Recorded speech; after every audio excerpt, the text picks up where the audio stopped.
શ્રી ગણેશાય નમઃ. જય શ્રી કૃષ્ણ.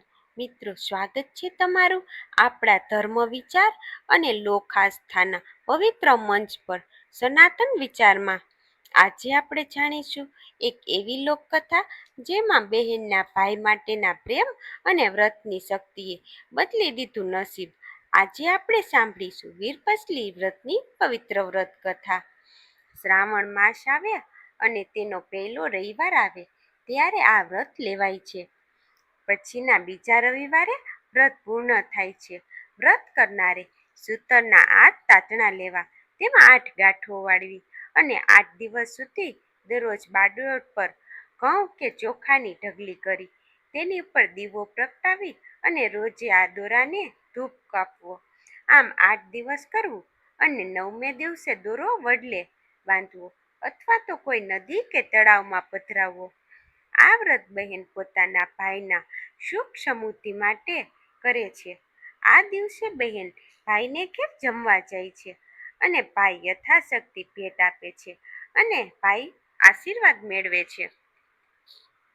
હવે આપણે સાંભળીશું વીરપસલી વ્રતની વ્રત કથા.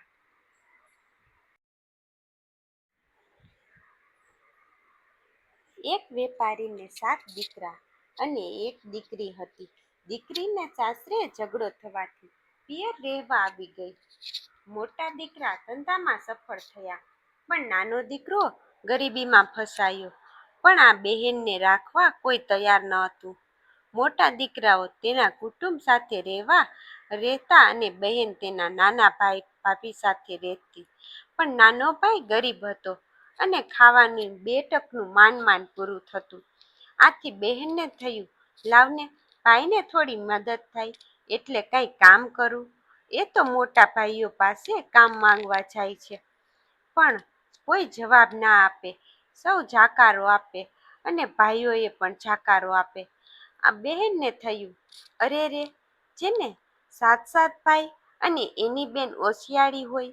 પછી મનમાં વિચાર કરે કે હું જ કંઈક કમનસીબની હઈશ, નહીતર ભાઈઓ થોડા આવા હોય. આમ મનમાં ને મનમાં વિચાર કરે.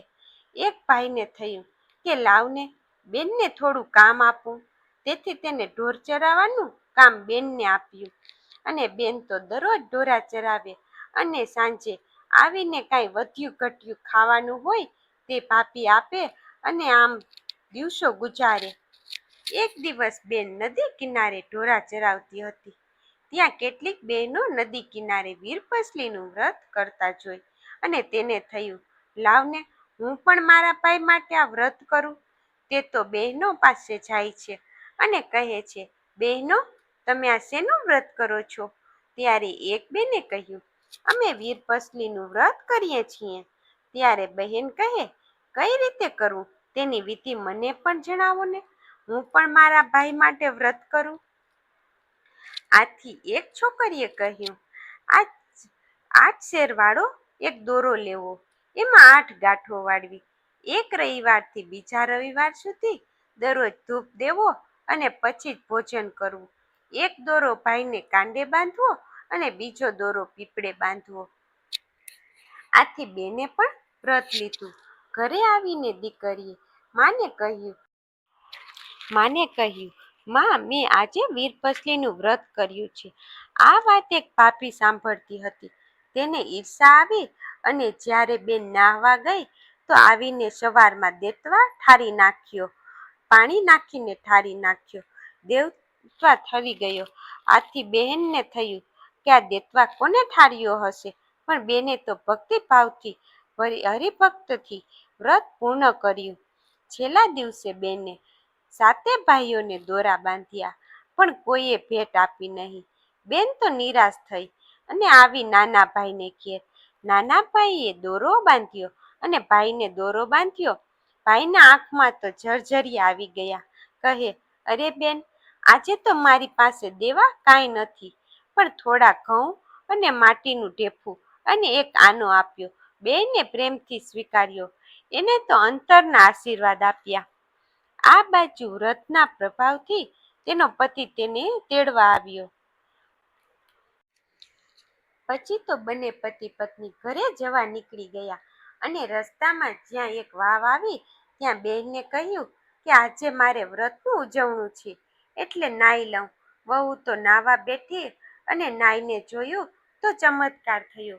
જે પોટલામાં સાડી હતી તે સરના રેશમની બની ગઈ અને જે ઢેપા હતા તે ચોખા બની ગયા અને જે કાનો હતો તે સોના મહોર બની ગયો અને નદી કિનારે મોટી હવેલી ઊભી થઈ ગઈ.